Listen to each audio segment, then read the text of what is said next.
Hi viewers, welcome back to my channel. இன்றைக்கி நம்ம இந்த வீடியோவில் என்ன பார்க்க போகிறோன்னா, சுண்டல் குழம்பு எப்படி செய்கிறது அப்படிங்கிறது தான் பார்க்க போகிறோம்.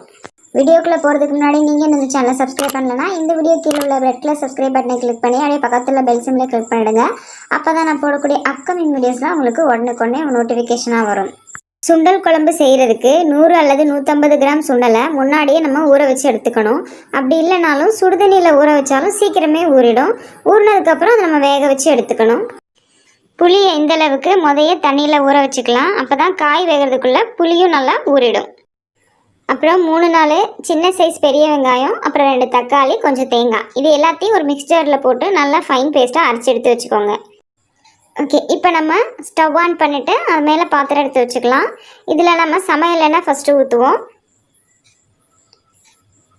அதுக்கப்புறம் வெந்தயம் அதில் போடுங்க.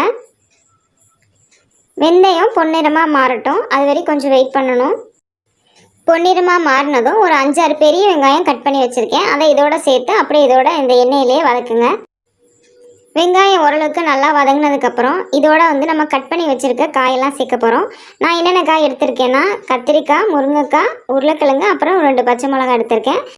இது எல்லாத்தையும் நான் இதில் சேர்க்குறேன். காய் சேர்த்த உடனேயே ஆல்ரெடி உள்ள எண்ணெயிலேயே இந்த காயை ஒரு 2 நிமிஷம் மட்டும் இந்த மாதிரி வதக்கிக்கோங்க. ரொம்ப நேரம்லாம் வதக்க வேண்டாம். காய் இந்தளவுக்கு வதங்கினதுக்கப்புறம் இதில் 2 ஸ்பூன் குழம்பு மிளகாத்தூள் சேர்க்குறோம். அப்புறம் கொஞ்சம் மஞ்சத்தூள் சேர்க்குறோம். அப்புறம் ஒரு 1/2 ஸ்பூன் தனி மிளகாத்தூள் சேர்க்குறோம். அப்புறம் கொஞ்சம் தனியாத்தூள் சேர்க்குறோம். இது எல்லாத்தையும் சேர்த்து லைட்டாக அதே எண்ணெயிலையும் ஒரு 2 நிமிஷம் மட்டும் லைட்டாக கிளறி விடுங்க. மீடியம் ஃப்ளேமில் வச்சுக்கோங்க. இந்த ஸ்டேஜ்லேயே கொஞ்சம் உப்பும் சேர்த்துக்கலாம். இந்த ஸ்டேஜில் நம்ம மசிச்சு வச்சுருக்க தக்காளி பழத்தை இதில் சேர்த்துக்கலாம். இதோட கொஞ்சம் தண்ணியை ஊற்றி கிளறி விட்டு ஒரு மூடி போட்டு மூடி கொஞ்சம் நேரம் கொதிக்க வைங்க. இப்போ ஒரு 10 மினிட்ஸ் ஆகிடுச்சு. காயெல்லாம் ஒரு 70% நல்லாவே வெந்திருக்கு. இப்போ இந்த ஸ்டேஜில் நம்ம என்ன பண்ண போகிறோன்னா, நம்ம அரைச்சி வச்சுருக்கோம் இல்லையா, அந்த தக்காளி, வெங்காயம், தேங்காய், இந்த பேஸ்ட்டை இதோட சேர்க்குறோம். இந்த தேங்காய் பேஸ்ட்டையும் சுண்டலையும் நம்ம காய் சேர்க்கும்போது கூட சேர்த்துக்கலாம். ஸோ சுண்டல் வேறக்கு டைம் ஆனதுனால அதை நான் பின்னாடி சேர்த்துக்கிறேன். இப்போ இந்த ஸ்டேஜில் நம்ம கரைச்சி வச்சுருக்க புளி தண்ணியையும் அந்த சுண்டலையும் நம்ம இதில் சேர்த்துக்கலாம். குழம்பு எந்தளவுக்கு வேணுமோ அதுக்கேற்றாப்பில் கொஞ்சம் தண்ணியை மட்டும் சேர்த்துட்டு அப்புறம் மறுபடியும் மூடி போட்டு மூடி கொஞ்சம் நேரம் நல்லா வேக விட்டுருங்க. இப்போது அகெயின் ஒரு 10 நிமிஷம் ஆயிடுச்சு. குழம்பு நல்லாவே வெந்துருச்சு. இப்போ நம்ம இதோட தாளிப்பு சேர்க்க போகிறோம். தாளிப்புக்கு எண்ணெய், அதோட கடுகு, உளுத்தம் பருப்பு சேர்க்குறோம். கடுகு நல்லா பொரிஞ்சதும் கருவேப்பிலை சேர்க்குறோம்.